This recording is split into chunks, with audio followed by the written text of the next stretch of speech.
Okay, the recorder is on. Let's get started with the interview for Mayor of Portland. Sarah will ask you to go first, please. Please introduce yourself and tell us a little bit about you from a biographical point of view. Thank you. Thanks, Willamette Week and the whole team for being here this morning and giving me a chance to explain why I believe I'm best qualified to lead Portland at this critical time as your next mayor. My name is Sarah Iannarone. My pronouns are she, her, hers, and I'm running for Portland mayor because I believe that we are a city that has lost its way.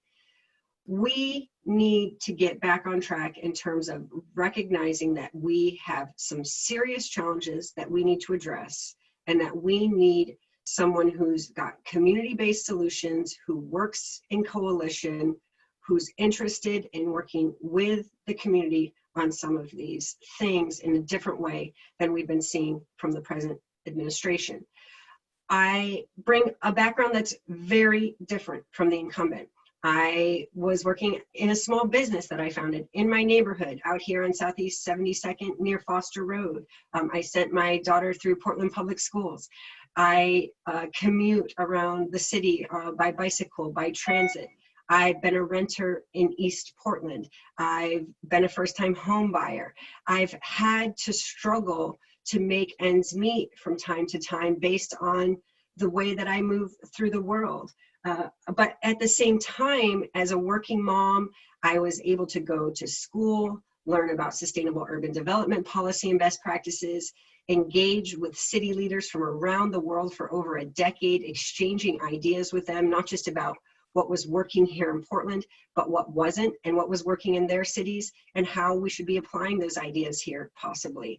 Ultimately, it's my engagement with a wide range of communities, both at the grassroots level and internationally, that brings me equipped in this moment to implement the solutions that we so sorely need to our pressing problems on which we've largely seen failure from the incumbent. I'm hoping that we can turn this around and get back on track. Great, thank you. Mayor Wheeler.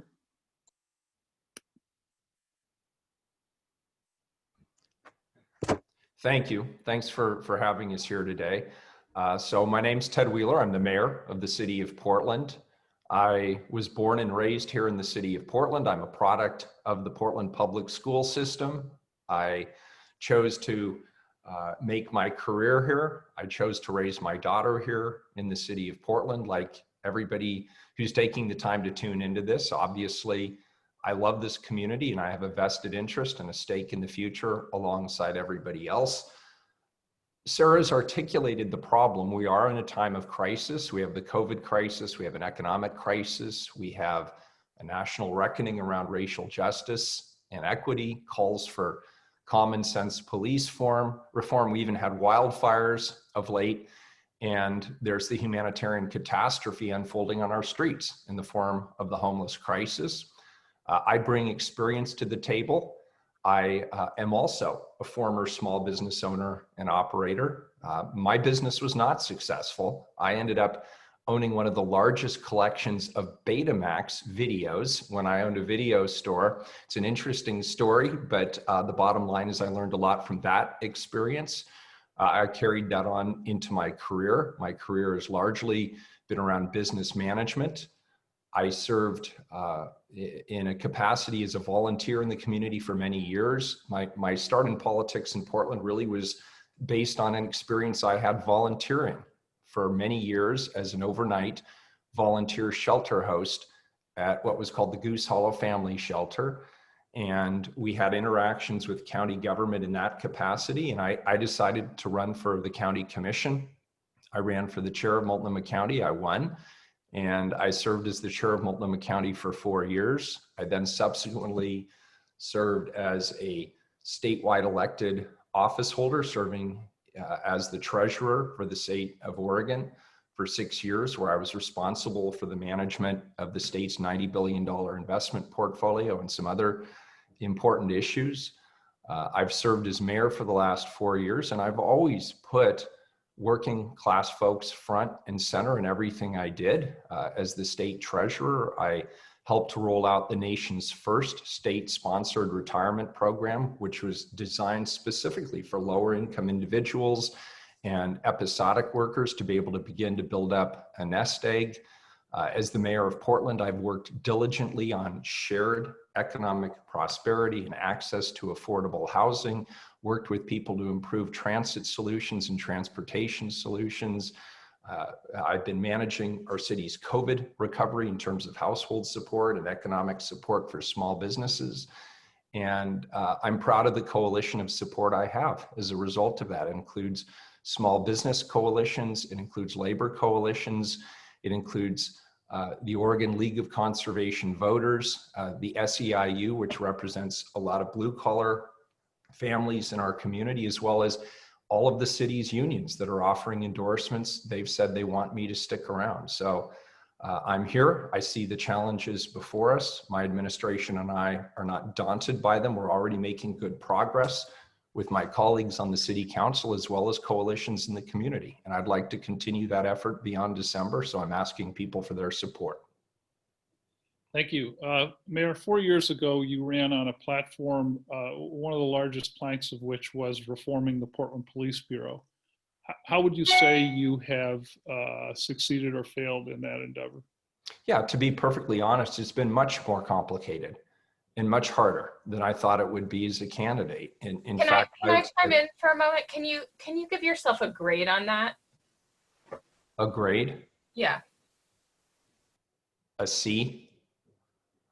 You know, that's always a little gimmicky because there's things I'd give myself an A on. There's things I'd say haven't been done at all. So that's where I would get the C if I had to put a grade out there. But like all things, it's more complicated than that. I'll tell you where I've been successful. I brought in top-notch leadership that I thought could help me with the reforms that we needed to see in the Portland Police Bureau. I was very proud of both the recruiting process and the decision that ultimately brought Danielle Outlaw here to the city of Portland from Oakland. I've hired 3 chiefs in the 4 years that I've been here. One was Jamie Resch, who is outstanding. She didn't last very long before she decided to step back. Chuck Lavelle is the current police chief. He comes from the community. He is the second chief of color that I put into place. The community said they wanted more community engagement, so I created the Portland Committee on Community Engaged Policing, which is BIPOC centered. It's independent. The community gets to lead on issues that they discuss and bring forward. People said they wanted the Bureau demilitarized, and so I created the first unarmed unit of the Portland Police Bureau, which is the Public Safety Support Specialist Program, the PS3 program. We then, of course, had the murder of George Floyd. That changed everything. People called for further reforms. To that end, we continued the demilitarization. I called on the Police Bureau to eliminate CS gas. I called them to prohibit the use of the LRAD. My colleagues and I on the City Council have pushed a number of reforms. People say that they want cops who break the rules held accountable. So my colleagues and I are referring a measure to the November ballot, which would overhaul the accountability system. I'm supporting it. I'm asking the public to support it. For the first time ever, a mayor is engaging the entire city council around the collective bargaining, the labor contract with the Portland Police Association, which represents our police officers. We've hired outside counsel. We've put as our top priority that we want to hold bad cops accountable. When they break the rules, we want them to be accountable. And on top of that, given the nightly demonstrations, the nightly violence, and some overreach by the Portland Police Bureau, when we are given videos that show police acting apparently outside of their directives or their training, we've pulled those police in off the streets. And we've done that 2 or 3 times just in the last couple of weeks. We've actually pulled cops off of street duty. And we're continuing to push forward with my colleagues on the city council to do more. So there's a lot that's been done. If you compared that historically to prior mayors, I would say they are unprecedented changes, but we're in a time of near revolution and people demand urgency. I hear that urgency, and we're doing what we think is necessary to do to reform and improve our police bureau. So Mayor, during the protests, we've seen officers cover their name tags and make themselves otherwise unidentifiable to the public and to the media. Even when we've filed public records requests, we've seen the police bureau essentially rebuke your or push back on your CS ban. We've seen U.S. Attorney for Oregon Billy Williams essentially take over the RRT by deputizing them to the end of this year. Those three things could give the appearance that you've lost control or ceded control of the police bureau. Could you respond to that? Yeah, absolutely. I've absolutely not ceded control of the police bureau. First of all, let's be clear about the deputization question. I was not aware of that. I was not informed of that. I was not part of that decision-making process, nor was any other elected official in the city of Portland aware of or involved in that process. So as a result of it, once I found out about it, I immediately directed the Portland Police Bureau that they were not, in fact, deputized. I was open to the conversation, I guess, for the duration of the governor's executive order for declared emergency. But nobody would have anticipated that they were coming in and deputizing our local law enforcement for the remainder of my first term. I don't accept it. I directed the police chief to rescind it. It is rescinded from an operational perspective. The fact that the federal government is saying, hey, we didn't include any local elected official. We don't have to include any local elected official. We made this decision and it's irrevocable. That's unacceptable to me. And we have two strategies available to us. Number one, I've already done it. I've already directed the police bureau that they are no longer deputized. They've accepted that. And number two, we're going to take the federal government to court. We're going to add this onto an already pending lawsuit with the federal government, and I believe we will prevail. This is an overreach by the federal government, and ultimately this won't stand. And with regard to some of the temporary restraining orders, attacks on the media, I support those. And the media knows that I support those, and we are holding police officers accountable when they engage in those activities. There was a widely circulated video just a week ago of somebody who was attacked by a police officer. That officer is entitled to due process under the police contract, and he'll get that due process. But in the meanwhile, he's off the streets because Well, the video. Mayor, why not order the police bureau to rescind its policy of covering up name tags?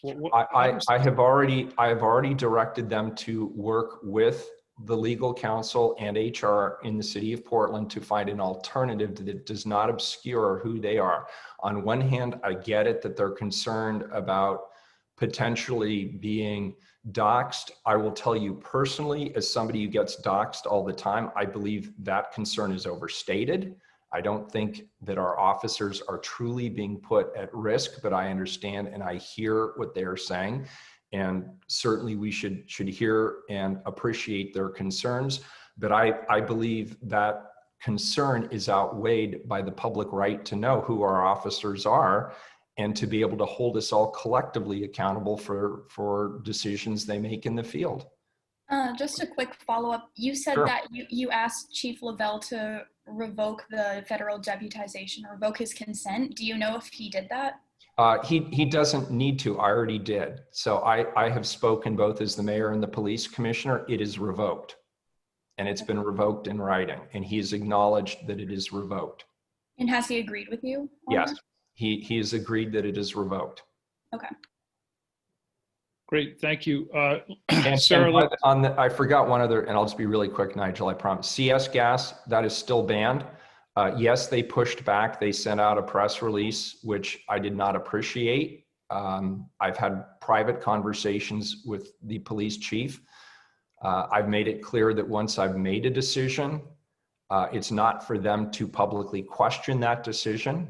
It is for them to adhere to that decision. Our charter makes it clear that we have civilian oversight of the police bureau. And I made that very clear to the chief offline, and he has understood. great, thank you. Sarah, to you, please.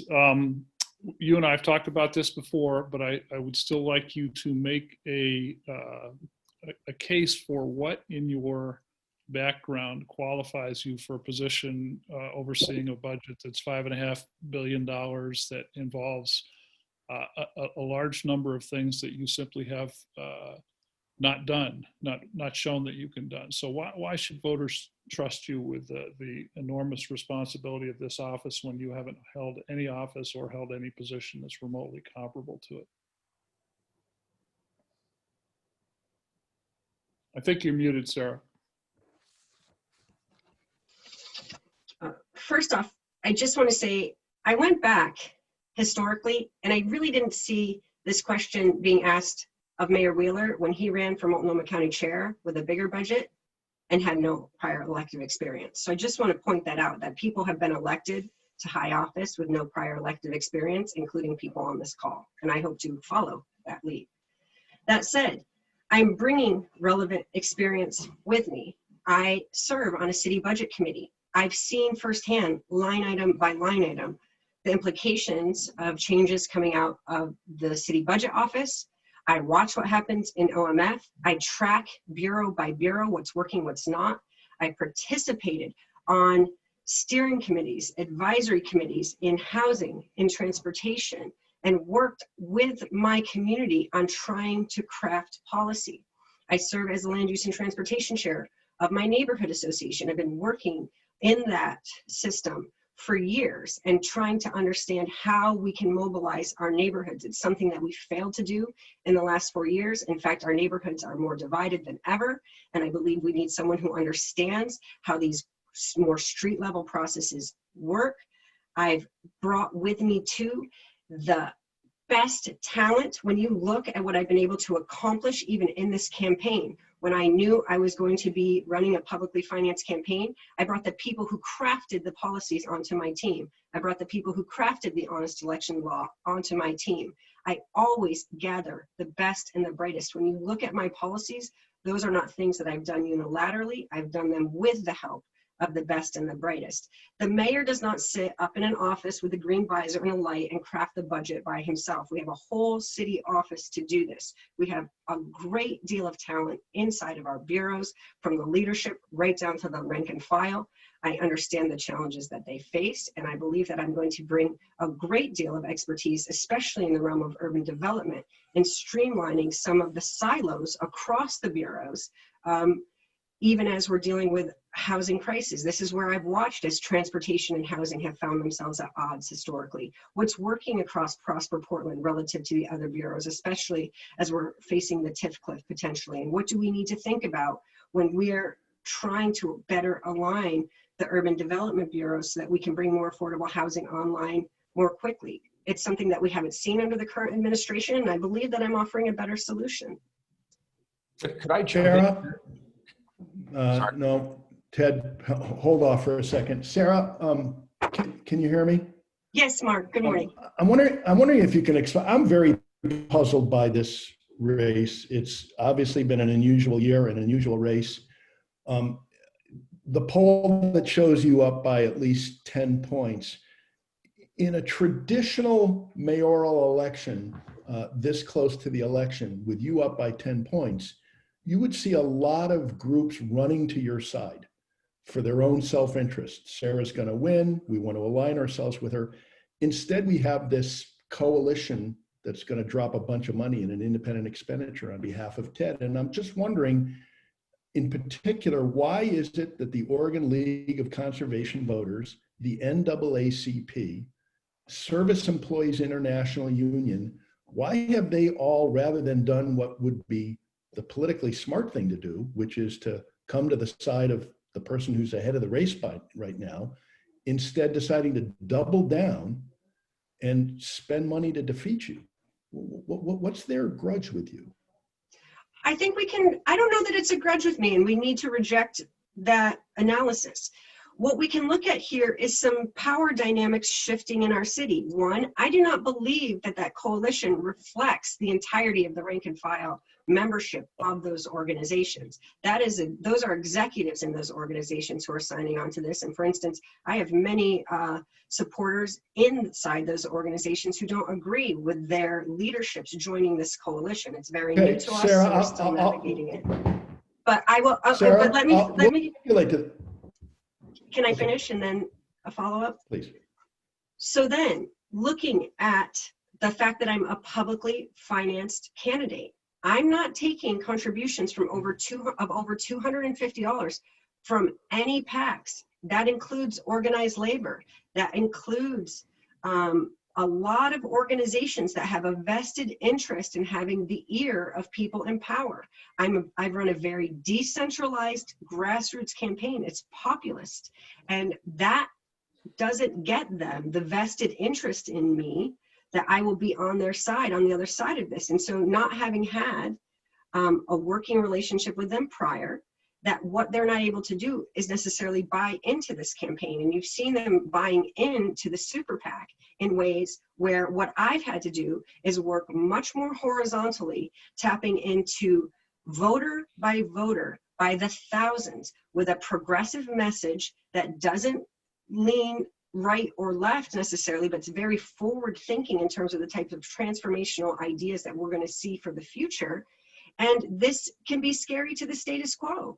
And so what we've seen is a grassroots movement, a grassroots demand, but some of the more established actors may not know what to think of me. They haven't worked with me before and they can't vouch for me. So I've worked with people But in their Sarah, organizations, but I've again, not worked with them. Go ahead. with all due respect, I don't think you answered the question. What is it that the leadership of the NAACP, SEIU, and the conservation organizations, they could decide, okay, we're going to just sit on the sideline because Sarah's going to win.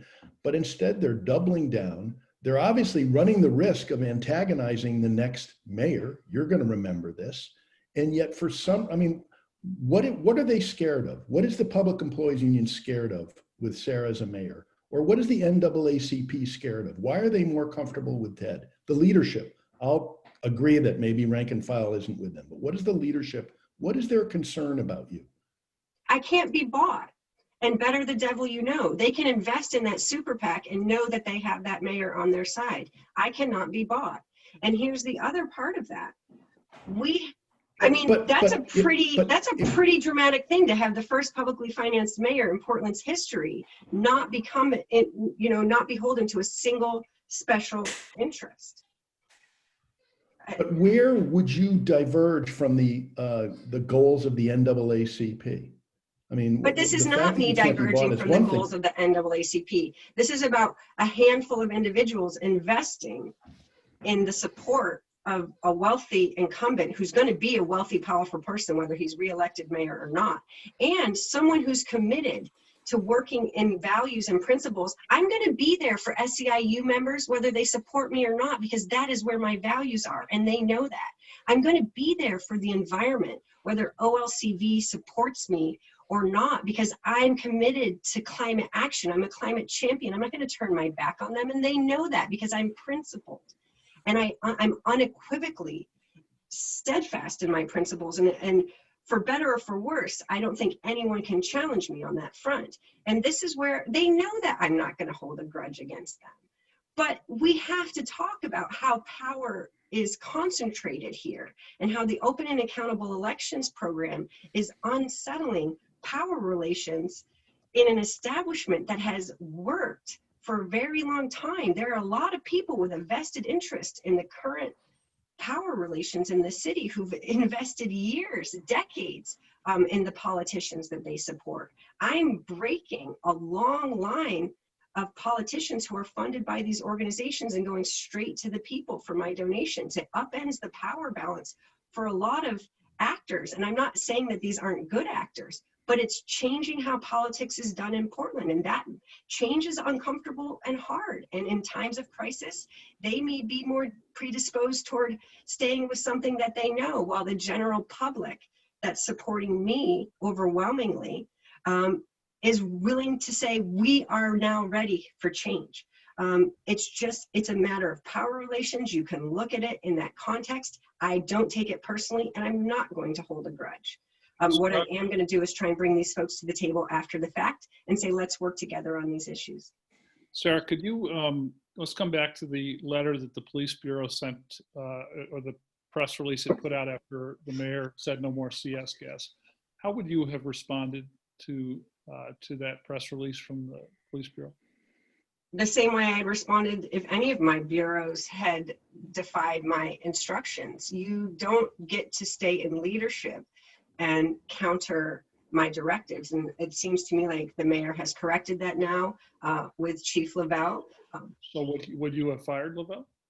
I wouldn't have necessarily allowed Lavelle to be there in the first place. I didn't like the lack of transparency with which that went down. Chief Resch ostensibly appointing her successor. I've long been committed to public process around the hiring of Portland police chiefs, going back to Chief Outlaw's hiring. And so I would be very much more community engaged and transparent in the hiring of a chief and make sure that that decision was well vetted with the community. That happened very suddenly without any community input at all. And it didn't really seem like the mayor was leading on that. It seemed like Chief Resch was leading on that.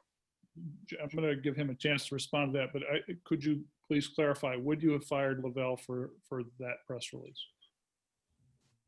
I would have taken him to task for that immediately and asked him to correct it. I don't know that you fire someone on their first offense.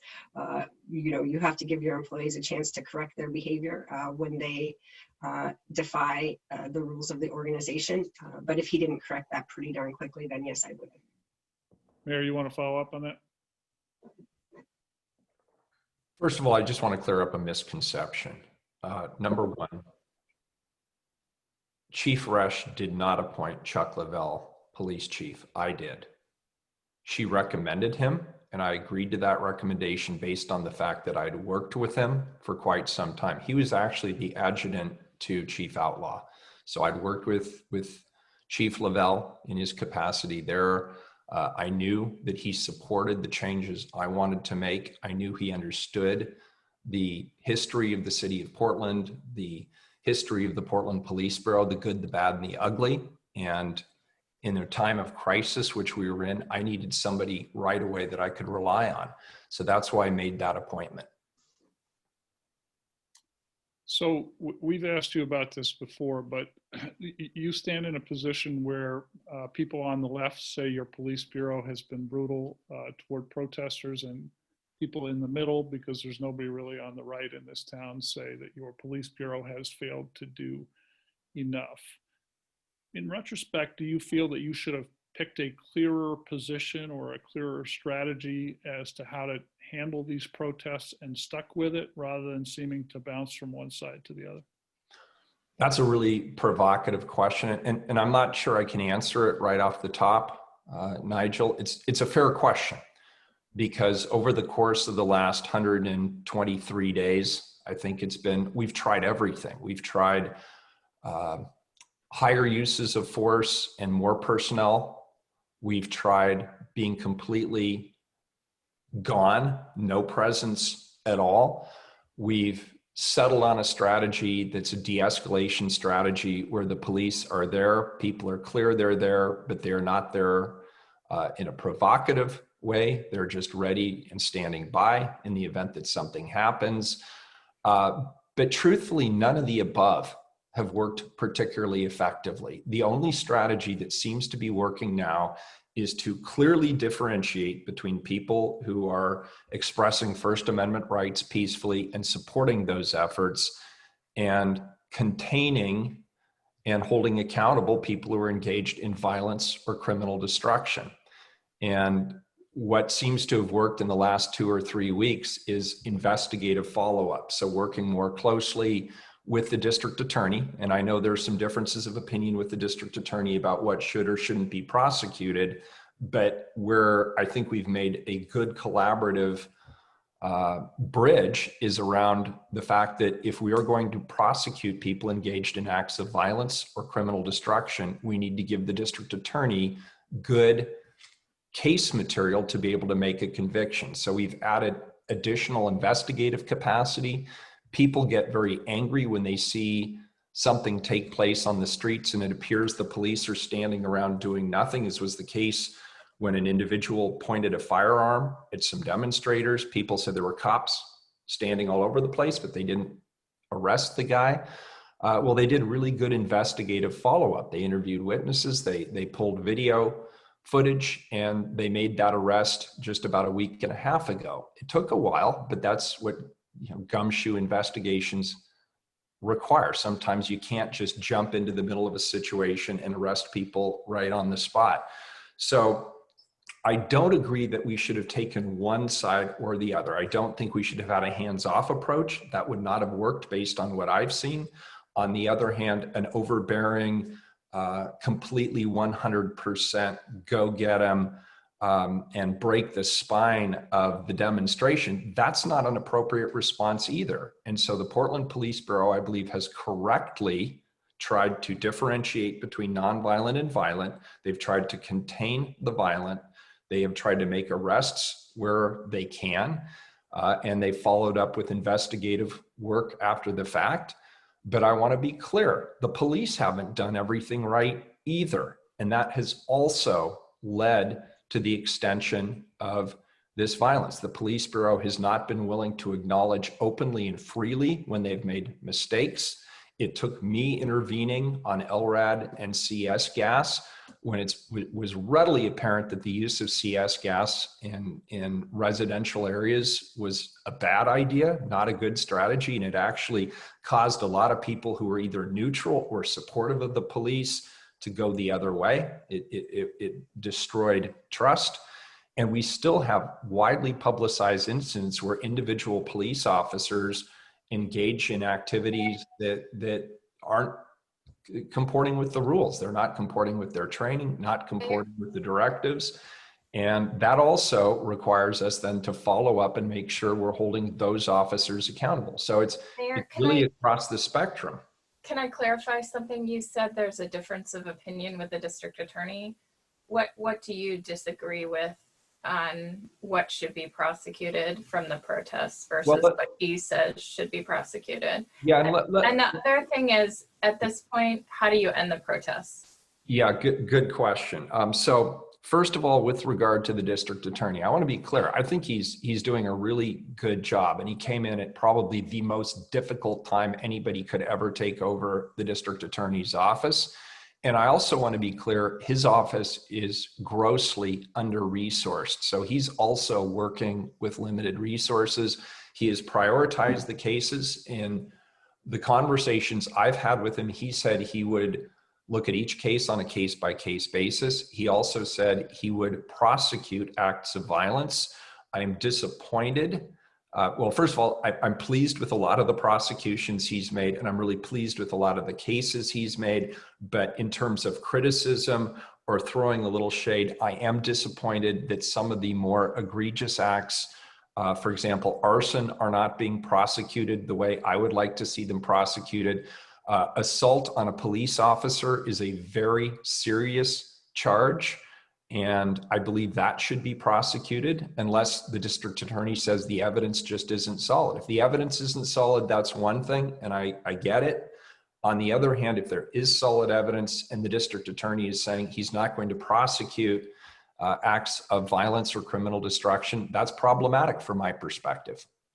Have you seen any videos or videos of police officers handling of protesters that you thought should be referred to the district attorney for prosecution?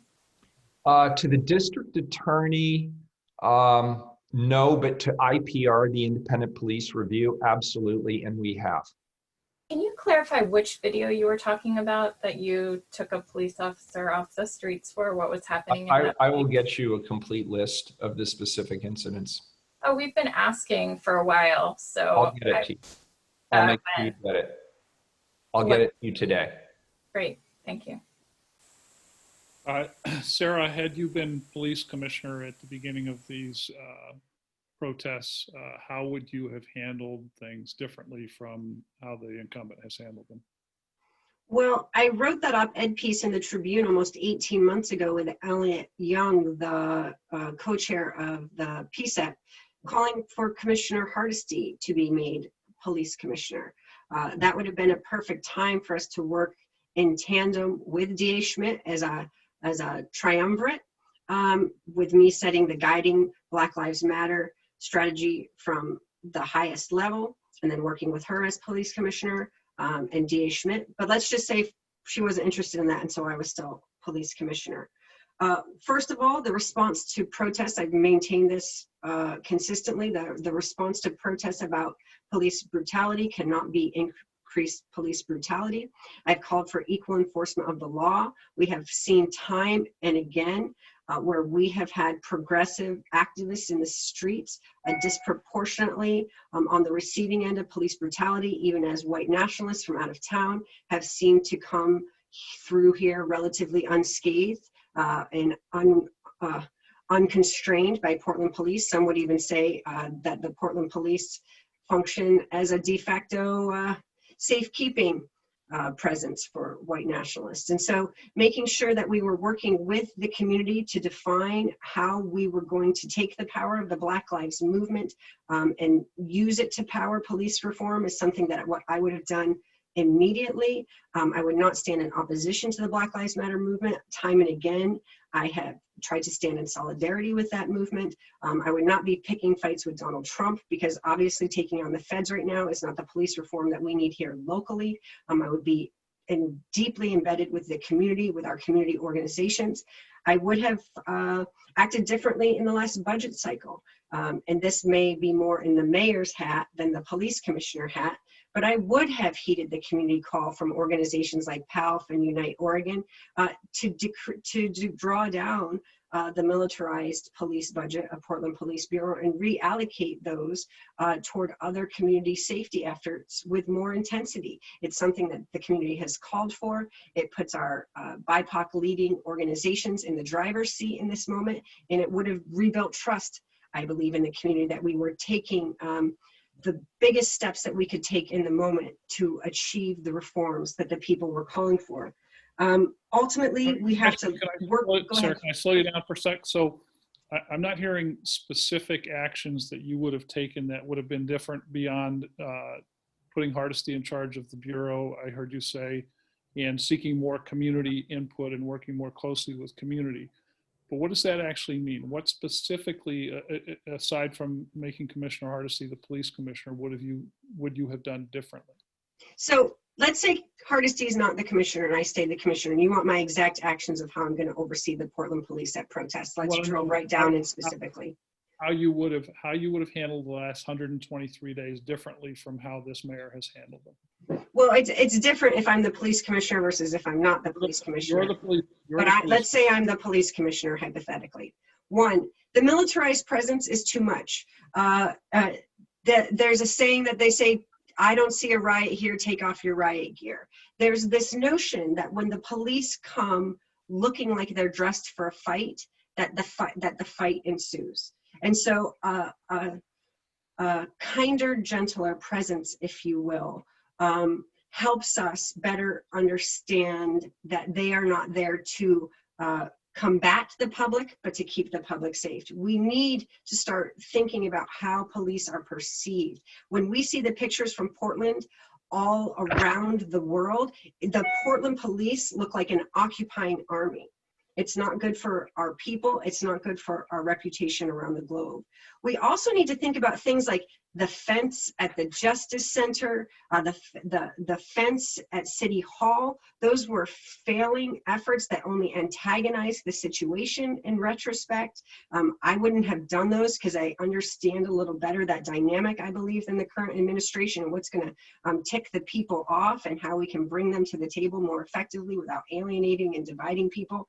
Fences are pretty symbolic in this political landscape nationally. The curfew was not a good idea.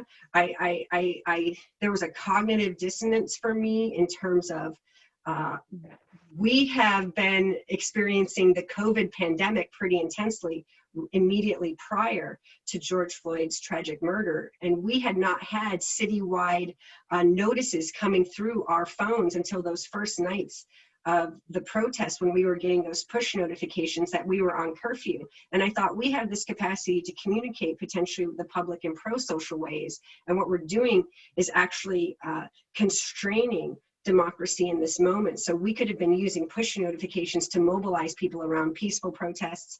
I showed up in solidarity. This is something that I did immediately do different since I wasn't the mayor. I showed up in solidarity night after night, marching with people from Washington High School all over the city, listening to the speakers, not centering myself, making sure that our young leaders were listened to and empowered to share their stories. It was very powerful, and had the mayor been there with us night after night, I think even with the challenges that he faces leading the Portland Police Bureau, we all recognize it's a hard job. No one in this city thinks it's easy. We all know that the relationship historically, especially between the Portland Police Union and the city of Portland and the public, has been contentious. So the mayor standing there in solidarity night after night with those demonstrations and marching with us, other lawmakers were there night after night.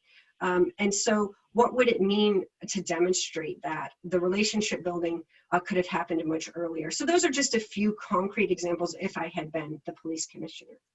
Thank you. Can I ask a, Sarah, Sounds like several of us have clarifying questions. Rachel, go ahead. Mhm. Wait, that was Tess. Sorry. yeah, I was just going to ask Sarah, would you have also banned CS gas? And if so, when would you have done it? There's a press release. I can have my team send it to you. We actually called for that quite early on. I believe it was June, if not June, early July. We actually called for a ban on all chemical weapons, indiscriminate uses of force. We issued a press release to your organization. I'm sure you got it. And if I could follow up, it sounds like you're implying, but didn't say explicitly, that if mayor, well, I'll assume what you're implying. If mayor, would you continue to attend the protests on a regular basis? At this point, they become so contentious. I'm not operating in that space. I believe that we need a peace-seeking solution right now, where people are brought to the table and mediation is done, and we're figuring out an exit strategy from the night after night protests, which have become largely about the police brutality the night before. But in the early days, as I did and continue to do in the daily protests, if you will, I continue to show up daily for protests around police brutality and Black Lives Matter. We hang signs, at Foster Road at 7 o'clock and things like that. So they're going on already. Sarah, I have a follow-up. Given the contentious nature of the protests at this point, how do you bring them to an end, Ms. Anaram? I believe that you have to meet with the people who are protesting. The mayor went on Fox and said, I failed because I've tried to go it alone, and so tomorrow I'm going to meet with the PPB and the PPA and the PBA to talk about this. My first instinct would not be to go to those groups, but to go to the Black Lives Matter demonstrators and convene a community summit, get people around the table talking, bring these organizations into a room and say, what do you need to see from the city of Portland to resolve this tension in this moment? We are in the midst of such intensified conflict.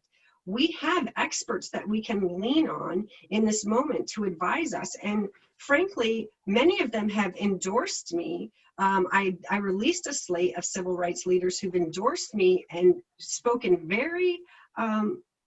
been very outspoken and not supporting the mayor because they've tried to advise him for many years on trying to get this situation under control, and he's largely ignored them. And so this is where you have to bring the community together, and that's not just individual members of the community, but the experts in this realm and the community organizations to say, how are we going to work through this and start rethinking public safety on the other side? I do think the November ballot initiative is a good start. Again, I do think that Commissioner Joanne Hardesty brings a lot to the table in this realm, given her history in this sphere, but ultimately we need all of City Council and all of our local policymakers facing in the same direction. And what we've seen time and again is the mayor is quarreling with strong women leaders in the city, whether it's Chair Kafori or Tina Kotek or Commissioner Hardesty when he should be doing alliance building. And I mean, I sometimes get charged with being, difficult to work with, but I don't really hear him being called to account for the fact that he's been not able to work with these people in times of crisis. Can I Can I ask a respond to some of this at some point? Yeah, actually, Mayor, we didn't hear your answer on how you would bring the protest to a conclusion. So please respond to that. I think Rachel asked you before, and then you can follow up as well on if you want to respond to what Sarah said. I believe the way we bring it to a conclusion, first of all, let's understand that we are still in the middle of a national reckoning around racial justice and equity. The Black Lives Matter movement is not going anywhere. So there will still be nonviolent demonstrations in the city of Portland, and I support those. With regard to violent demonstrations, I think the right strategy, number one, is do everything we can to de-escalate those situations. And the Portland Police Bureau, along with other law enforcement agencies, have tried different strategies. I would argue the strategy is contain the violent encounters, de-escalate them as much as possible. That means don't push out into a nonviolent demonstration, but in fact, arrest people who are actually engaged in criminal activity and then hold them accountable for that criminal activity or that property destruction. I'm a big fan of restorative justice. So if there's opportunities, for example, if people have engaged in vandalism or if there's been a looting of a store, I'm a big fan of having them, rather than go to jail, I don't want to see people go to jail if there are other alternatives, but have them work alongside the store owner and their employees to restore the store so they understand what the consequences were of what they did to the families of the people associated with that store. I think that's the formula. Contain the violence, make targeted arrests where you can do so safely, follow up with investigative resources after the fact if you can't, and then hold people accountable. And what Sarah had mentioned about coalitions and bringing people together and having conversations, of course, that's part of the strategy, and listening to what people want. And we do it all the time. I meet directly with groups of demonstrators, including, by the way, some of them who are way on what I would describe as sort of the radical fringe. And I've listened to them, and I've had people yelling and screaming at me sitting around my conference table, but I listen. And I listen for the opportunities for collaboration or common ground. We just completed 3 public budget sessions, 2 hours each. The entirety of each of those 2-hour budget sessions was people coming in and talking about the police reform, police, the funding going to the police. We also have a process going on through the Portland Committee on Community Engaged Policing around how community policing could look. Commissioner Hardesty and Commissioner Daly have a separate group of public conversations ongoing. So those opportunities are ongoing. And I'd like to respond, if I could, just quickly to some of the things Sarah had said. Number one, her strategy for leadership is to appoint somebody else to do the work, to appoint Commissioner Hardesty. I have a very good working relationship with Commissioner Hardesty, and we disagree on a lot, but we agree on a lot as well. And one of the things that she is aware of is that come January, when we have a new city council impaneled, all of the bureaus are up for discussion, including the police bureau. But I want Sarah to know this: the plan that Commissioner Hardesty put out the other day, I think it was on OPB, said what she would do if Sarah appoints her is she would appoint a new chief, something I've now done 3 times, and I've appointed 3 really good chiefs in succession. That in and of itself will not solve the problem. I think I've proven that beyond any doubt. Commissioner Hardesty calls for demilitarization. I agree with that. And that's why we created the public safety support specialist. That's why I took some of the tools away. That's why I've called for some of the reforms I've called for. That's why I'm supporting the ballot measure around accountability. That's why we're renegotiating the contract. All of those things are important. But I don't know if Sarah is aware that the curfew she did not approve of was actually put into place by Commissioner Hardesty. I was not available on night 1. I was with my family upon the imminent death of my mother, and we were doing that. Commissioner Hardesty put that curfew in place. I don't know if Sarah is aware that Commissioner Hardesty does not support body-worn cameras. I don't know where Sarah is on that. With regard to the use of CS gas, I engaged Commissioner Hardesty on the question of CS gas as we were talking about potential large-scale demonstrations in the city. She, the governor, and I, the police chief, the superintendent of state police, and the county sheriff agreed on the limited use of CS gas in the weeks prior to my banning it outright. I'm not sure that Sarah's aware of that. I'm aware of a lot. Just to let you know. I mean, I think that it's challenging me on my awareness of things is not a winning strategy as one of the most hyper-aware people in this city. So maybe I do know that Commissioner Hardesty called for that I'll respond to your response in a minute, but let me just. But I just wouldn't have called for the curfew myself as police commissioner. I would have probably been there on night 1 too, just since I was home during the pandemic. Just to say. Sarah, my mother was. I'm just saying I was here. That's all. I felt would have done it differently. The important thing I could do at that point was be with my family. But anyway, I'm just responding. I'm surprised that Sarah says that she thinks that I should not have attacked Donald Trump. That is the most shocking thing I've heard her say during this entire campaign. This is a president who just a few days ago refused to denounce white supremacy. And in fact, in the ears of many, he was uplifting the Proud Boys and other alt-right organizations. I think it is absolutely imperative that the mayor of Portland and other progressive cities around the United States speak out vocally, loudly, and without fear, because where this president is taking us is dividing this nation around all sorts of different lines, and it is directly contrary to racial equity and justice, and it's one of the main reasons that tens and thousands of people have taken to the streets in this city.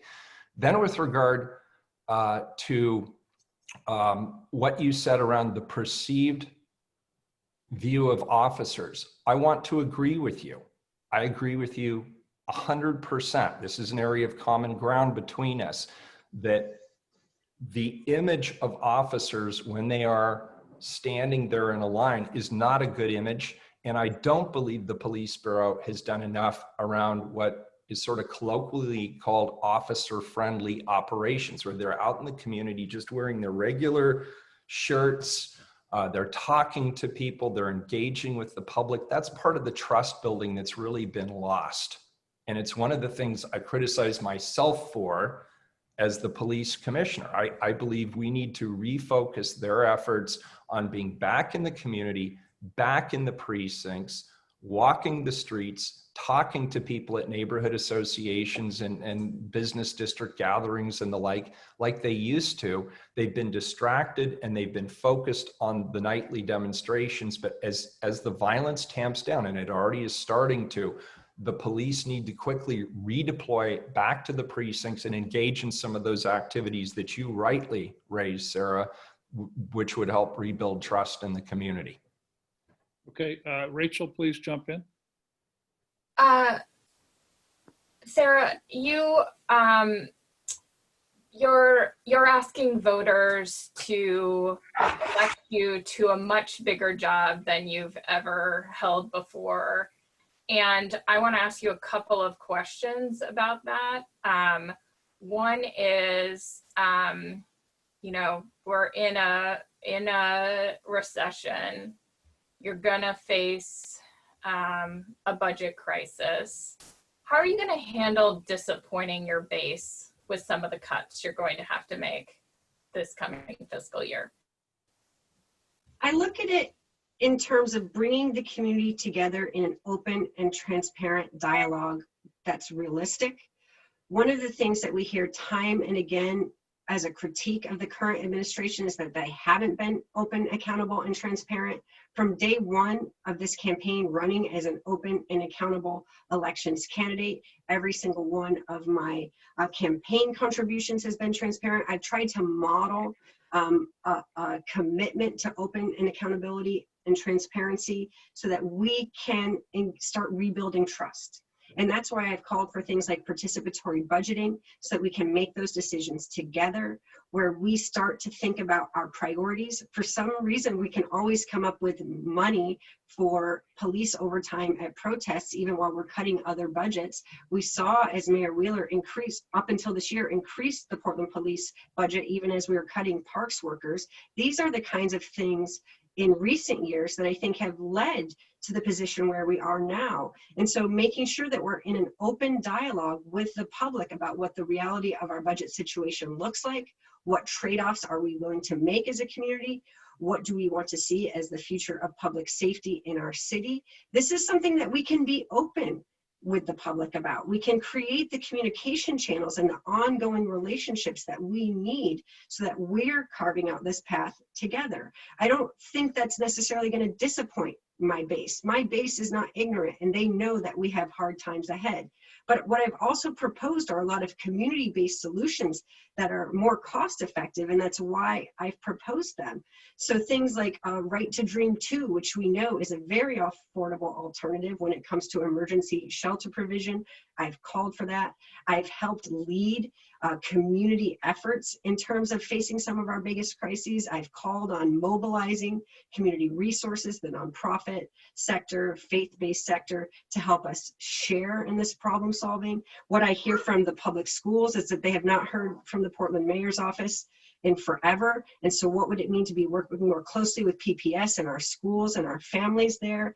I mean, this is something where the community capacity of Portland that is pent up and more than eager to help is being left on the table because of the way that the current administration deals with the public. And that's really the big change that I'm offering the city right now, is community-based leadership that's going to tap into the power of community, listen to community, and really move the city forward based on what makes Portland great, versus someone who operates largely unilaterally in tandem with elites, is not well known for listening to community-based ideas, and oftentimes makes them harder to execute through a lack of clear leadership and vision on those fronts. I mean, we're about as diametrically opposed as we could be in that leadership style. It's going to make a difference. I think it's not going to be easy, but I also think it creates a lot of opportunity for us to make investments or try things that we haven't tried before. Can I get a 30-second rebuttal in? Wait, let me finish with this category of questions, and then you can, there's a second question on kind of the experience part of this. So what qualities are you looking for in a chief of staff, potentially to make up for some of your weaknesses? And it's actually not even just in the chief of staff, but all through that building. The Office of Management and Finance is going to be a very important position in how we look at that office in the future. I'm hoping to daylight those activities, making sure that I'm surrounded by talent in my entire staff. We've seen so much staff turnover in the current administration, even on his campaign, but also in City Hall, even with police chiefs.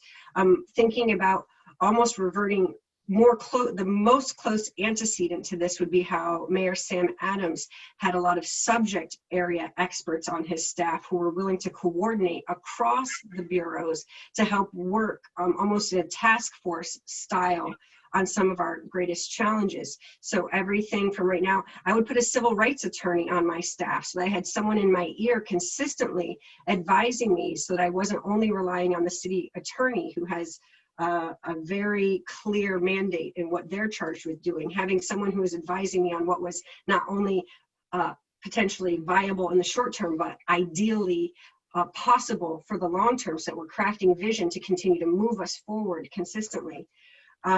Thinking about what does it mean, I've committed to putting an officer for small business and entrepreneurship on my staff to coordinate across the bureaus in our recovery effort, and not just working out of Prosper Portland. Those are the types of staffing choices I would make, in addition to OMF, in addition to my chief of staff. The chief of staff of the mayor of Portland needs to be, in some ways, the chief communicator of City Hall, coordinating across the offices, making sure that we're in lockstep, especially as challenging policies are coming down the pike. Mayor Wheeler did not have a bad choice when he had various people in those positions over time, but we haven't had durability in those positions, so those relationships have had to be rebuilt anew every time. Sarah, can I ask you to come back and I'm not sure you answered Rachel's question. Other than the police bureau, if forced to cut, what budgets, what departments do you think have a little fat that you could cut? You've analyzed the budget. Where can we trim? Well, I do want to start focusing on the police budget. That's where I do want to start when we have to look. I understand that. That's a given. Beyond that, with the assumption you're not going to come up with every dollar you need just from cutting cops, where else? You studied the budget. So where I want to really start working is on the redundancies across budgets. So I would actually like to build capacity in the Office of Community and Civic Life so that they can be doing more outreach in that bureau across the bureaus, so that each of the bureaus doesn't have to have such intense community outreach staff inside their bureaus. Yeah. Sarah, what budgets, what agencies, what city functions would you look to reduce? Mark, that means taking individual outreach teams from bureaus, across bureaus. I'm looking at it in terms of the activities that are going on in the city. So could we reduce the community outreach budgets for some of the various bureaus by centralizing those activities in civic life? Trying to find every single efficiency we can in the budget so that we're actually trimming the fat that way through redundancies, by eliminating redundancies. Do you think you can reduce Prosper Portland's budget? Do you think you can reduce the Parks Bureau budget? I mean, you've studied the budget. You're adept at this. Where is there some fat you can come up with in addition to the Portland Police Bureau? I'm not sure why the answer I provided doesn't answer that question. That it would be. It's not specific enough. That's why. So you want, say, a percentage from each bureau just off the top? I mean, that seems like a theoretical exercise. I would like you to demonstrate your awareness of how City Hall functions, to be able to say, Prosper Portland is wasting our money with this program. The Water Bureau is wasting our money with this program. Why is Portland Parks keeping a pool open from 12 to 6 in the morning when no one's swimming there? I don't know if that's the case. I'm just looking for specific examples that demonstrate you both understand the budget, and to answer Rachel's question, you're willing to do what it takes to bring the budget into balance and potentially upset your base. No one's going to be offended, with the exception of the police union, if you cut the police budget. But I don't think that's going to be the only choice when the full impact of this recession washes through next year. So, okay, redundancies in communications and community outreach by centralizing those activities in bureau tasks to do that. Cutting administrative bloat. Let's talk about that a little bit in terms of making sure that we don't have top-heavy administration in these bureaus. There's always a new director of strategic partnerships here who's actually doing the work and making sure that we're protecting the rank and file people who are interfacing with the public. Not to go back to the Portland Police Bureau, but just to give you an example, the chief of police's staff is the same size and budget, $3 million, as the mayor's office staff, approximately $3 million. I mean, when you look at those top line staffers and bureaus all across the city, they are thick. And that is not something that necessarily we need to take for granted. We have to look at who's providing the municipal services that people need, and maybe some of those cuts come from the top and not from the rank and file. That would be how I would approach those cuts, is making sure that these austerity measures are not borne on the backs of city workers, but rather that we're looking at making sure that every public dollar is spent with the greatest efficiency. Great, thank you, Sarah. Mark, I think we need to move along. We're out of time. And actually, I have something I need to get to, and I'm guessing that the mayor does too, because we're both, I believe, supposed to be there. I'd really like to have a chance to respond before I leave. I'm willing to stick around to respond. Okay. Go ahead, Mayor.